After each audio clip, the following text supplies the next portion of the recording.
because I don't know that many people know how we got called the U.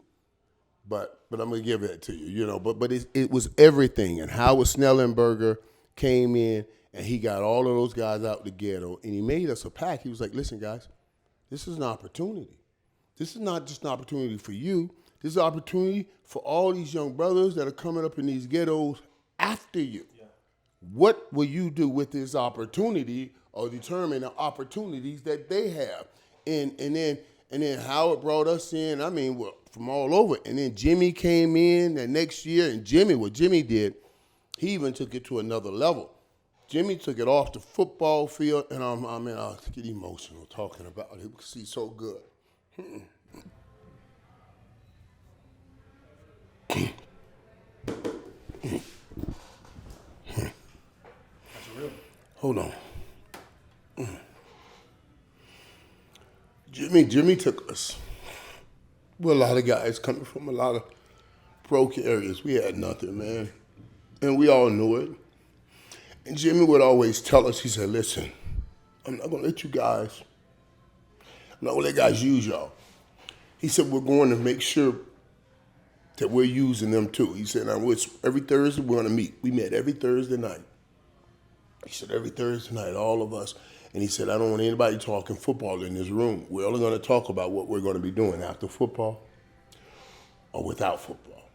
You know, he said, I know many of you guys probably didn't have people in your area, in your life that are set up and put a plan together about life. He said, but we're going to do this. And every Thursday, bar none, he would get a pile of, he'd go and order a lot of Whoppers or Big Macs and bring them in the room and pass them out. And we would all come in there and sit down. And we have to discuss, what's the plan, man? What are you planning on doing beyond football and after football? Are you studying the right things to get there? And I look back now, one of my boys supposed to be coming over here today, Mel Brad. All of the guys, all of my guys, all those guys that were in that room, that Jimmy would bring in that room, are still running a race today. It worked. It worked. And people ask all the time, so what's the greatest advice? I said, man, get a plan. Get a plan and put it together. Put a plan together. That's you got to put a plan and then work that plan. And that's why I say, do what you have to do before you do what you want to do. Most people in life wake up and only think about doing what they want to do. When you work the plan will tell you what you have to do. Yeah. Do what you have to do before you do what you want to do. Dude, hey man, let's go over here and do this. Man, I would love to do, but I gotta do this right here. I'll call y'all right after I'm done. Yeah. You know what I mean? Jimmy would always tell us those things. All of that. Hey, each day you must get better, or each day you must make a choice to get better, or get worse. If you make a choice to do nothing, you made a choice to get worse. Because if you made a choice, Jimmy would say that, each day you wake up, and I do this to this day. I wake up, when I get up in the morning, I don't grab my phone and start scrolling. Most people do that. As soon as you get up, boom, grab the phone. That's the worst thing to do because you just interjected the world and its issues into your setup for the day.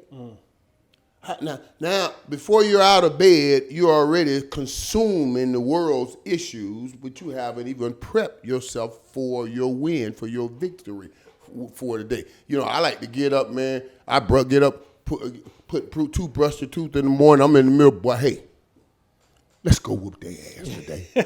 Let's go. I'm in the, and this stuff Jimmy told us to do. You know what I mean? Yeah. Right? You got to talk it. You got to speak it. Let's go get it done.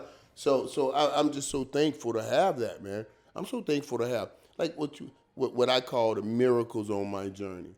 The George Smith, the guy that came in, he literally got me off the streets of Fort Lauderdale to bring me to St. Thomas when I got kicked out of high school.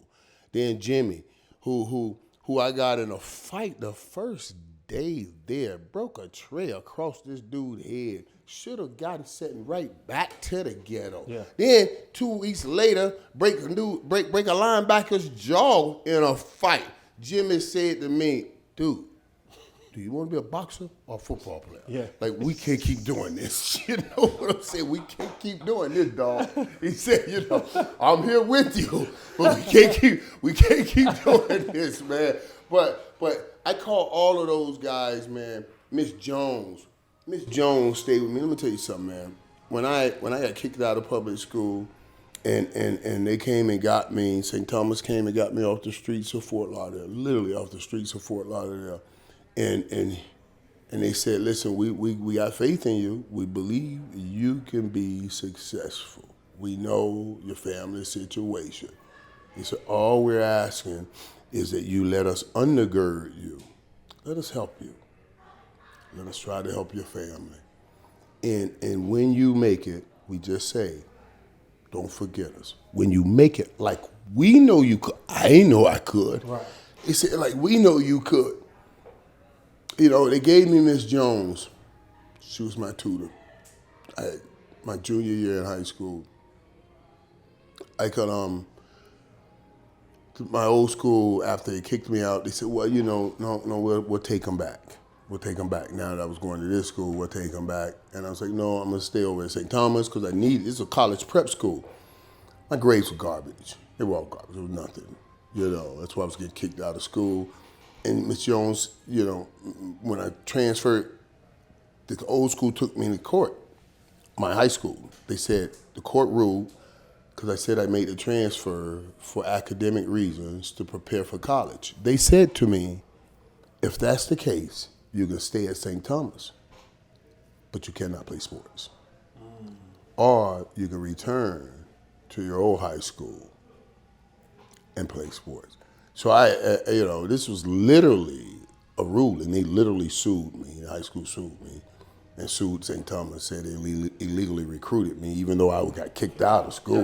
You know. So when the ruling came down, I couldn't play my whole junior year. The whole junior year, they set me out. I was thinking, oh man, I was doing nothing at the other school though. I was literally doing nothing. I mean, doing all the wrong things. So I said, okay, I'm gonna sit out.